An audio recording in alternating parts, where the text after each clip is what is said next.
ایران کے نئے supreme leader کا انتخاب کر لیا گیا۔ ایرانی میڈیا کے مطابق نئے سپریم لیڈر کے نام کا اعلان سیکریٹریٹ کے سربراہ حسینی بوحشری کریں گے۔ رکن مجلس خبرگان کے مطابق آئین کے تحت کسی رکن کو اپنا فیصلہ تبدیل کرنے کا حق نہیں۔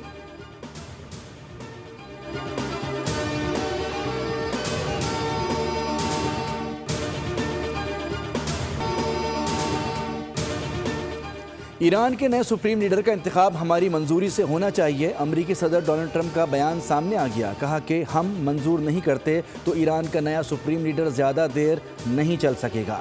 خامنائی کی جگہ لینے کے لیے پرانی حکومت کے لوگ اہل ہیں۔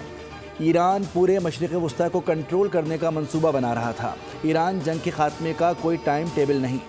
خصوصی افواج بھیجنے پر کچھ بھی ممکن ہے۔ ہم نے ایران کی بحریہ، فضائیہ اور فضائی دفاع کو تباہ کر دیا۔ ایران کے پاس اب صرف باتیں رہ گئی ہیں۔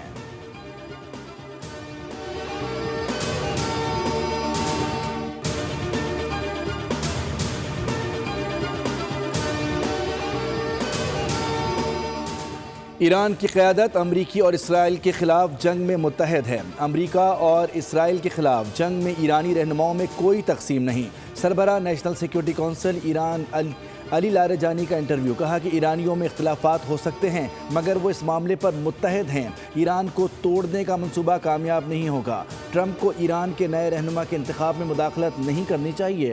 ٹرمپ کے بیانات پسندیدہ سوچ کی عکاسی کرتے ہیں۔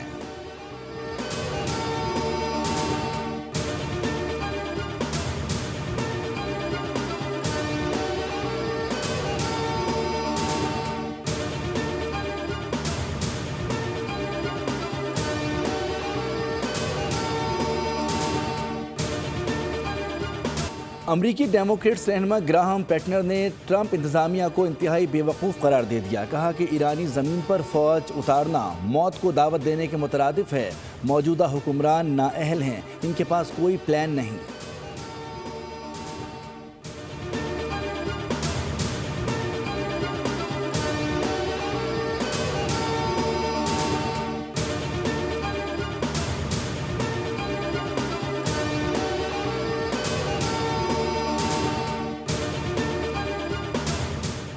اسرائیل کا ایران پر تاریخ کا سب سے بڑا حملہ۔ ایرانی تیل کے ذخائر اور تنصیبات کو نشانہ بنا ڈالا۔ آئل ڈپو پر آگ بھڑک اٹھی۔ تیل بہنے سے سڑکوں پر بھی آگ جلتی نظر آئی۔ تہران کے جنوب میں بھی ریفائنری پر حملہ کیا گیا۔ قریبی گھروں کو بھی شدید نقصان پہنچا۔ 7 افراد جاں بحق ہو گئے، 21 زخمی ہو گئے۔ اب تک کے حملوں میں 1400 سے زائد ایرانی شہری شہید ہو چکے ہیں۔ یونیسیف کے مطابق اسرائیلی اور امریکی حملوں میں 20 اسکول اور 10 اسپتال شامل ہیں۔ مرنے والوں میں 30% بچے ہیں۔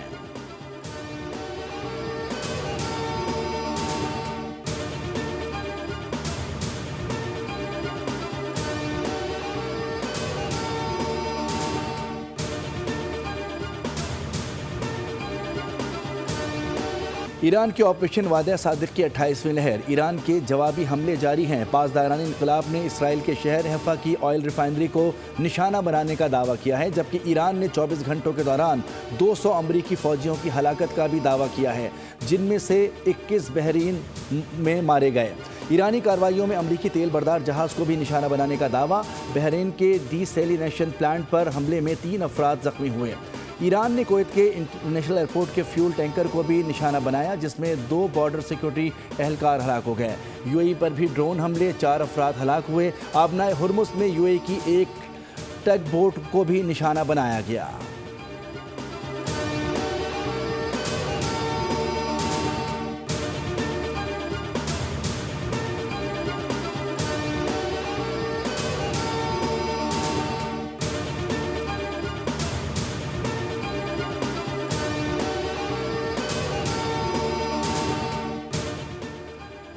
لبنان پر اسرائیلی حملے، شہادتوں میں خوفناک حد تک اضافہ، بچوں سمیت سینکڑوں افراد جان سے گئے۔ وزارت صحت لبنان کے مطابق اسرائیلی حملوں سے کم از کم 398 افراد جاں بحق ہو گئے۔